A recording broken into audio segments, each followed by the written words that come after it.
Hi, and welcome. I'm the Reverend Dr. Cheryl Gaver, Presbyterian minister of 3 congregations in Eastern Ontario, and I'm also the questioning pastor. Today's question: does God favor the Russians over the Ukrainians? Actually comes about from an article I stumbled on the web where Pat Robertson, founder of the 700 Club and was a very influential Christian televangelist, and he came out of retirement this week to say that Putin's invasion of the Ukraine was actually God's plan. And I'm like, oh my God, how can he say that? And I sort of listened to it, and I understand enough of where he's coming from that it made some kind of sense. So I thought I'd deal with it. So I have to step back because Christianity in many ways is an end of the world religion.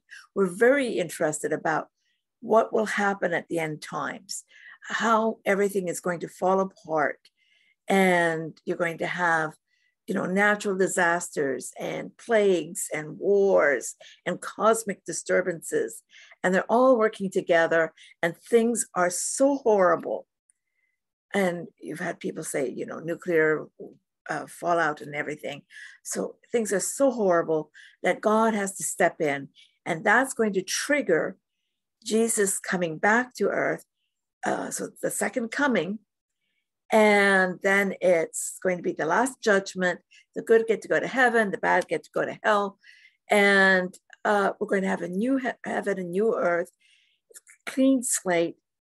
There's not going to be any suffering, any wars, and isn't that what we all want?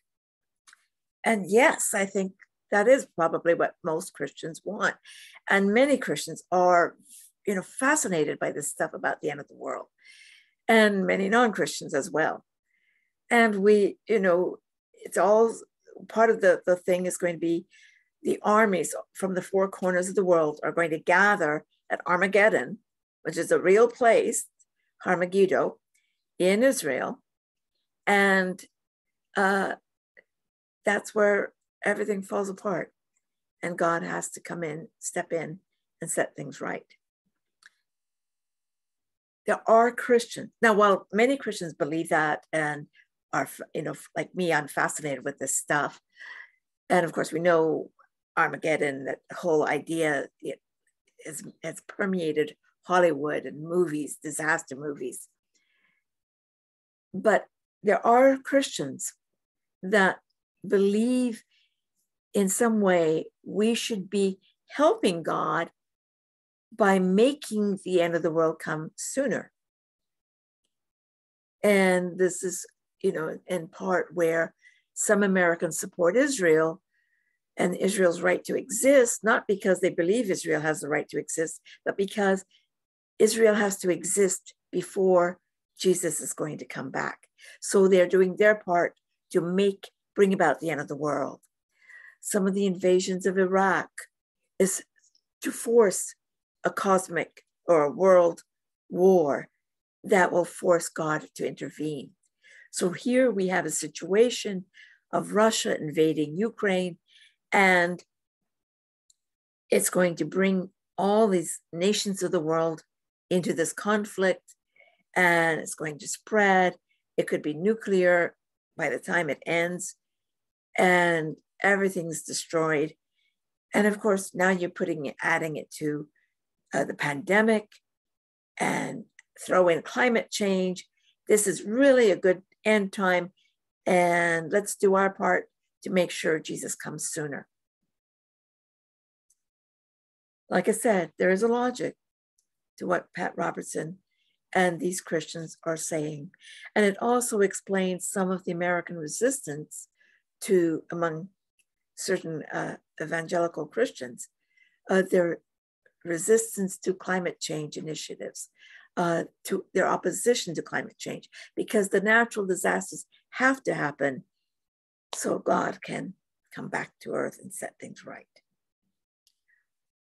Personally, I think I'd be very scared, because at the last judgment, God's going to separate those who've done what Jesus would do and those who oppose him. And I have a feeling that those who work to bring about World War III and the end of the world are going to find themselves on God's wrong side. It may happen, and it may all be part of God's plan, but that doesn't mean that's our job to help bring about the end of the world. Our job is to be God's presence in the world, to do what Jesus would do. And so I would like to say most Christians, but honestly, I don't know. But what would Jesus do is a guiding principle for us. And we look at Jesus. Who did he criticize? He criticized the rich. He condemned, when he cleared the temple, he condemned the hypocrites in the religious place, the church place. He condemned those who were profiteering off of others. Where did Jesus reach out to? He reached out to the poor, the sick, the foreigners, the outcasts in society. And what did he do? How did he treat people? He treated them with respect.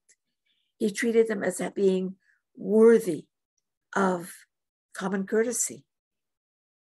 If they were hungry, he fed them. If they were sick, he healed them. Is that what we see the Russians doing in their invasion of Ukraine? Or what are we seeing? When God looks at the situation, the conflict may or may not be part of God's plan. I have no idea what God's plan is. And frankly, that isn't my question to ask. I can wonder about it because I'm curious. But that's not my job. God will work his own plan. My job is to do what Jesus would do. And if you look at the situation, who are the hungry? Who are the ones suffering? Who are the ones who need help? And that's the Ukrainians.